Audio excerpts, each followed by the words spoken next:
بيي خبرية كتير حلوة وكتير بشعة بنفس الوقت. شو في؟ انا لقيت اختي.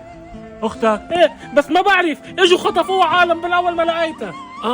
اختك وقت الايام الحرب تركنا، كنا عم نبرم عليها وتركنا العربية ايه ومشينا. لقيتها اليوم، بس وين بنفس لقيتها؟ اليوم نحن وجينا لعندك لحتى تتعرف عليها خطفوها. مين خطفها؟ مين؟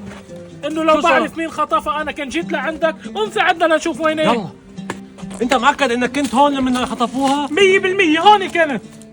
طيب وشو عملت انت؟ ما عملت شيء؟ ما قدرت، السيارة ما عليها نمرة، حاولت الحقهم، شو طلعوا علي كانوا مسلحين، عملت حالي اعمى، ما عرفت انه شو بعرف شو مش عم بفهم شيء. شو؟ هات نطلع اذا في كاميرات هون ولا هون. عادي اتركني، شو بدك عادي هون. فكرك هيك بسهولة بتقدر تفلي وتترك الشغل؟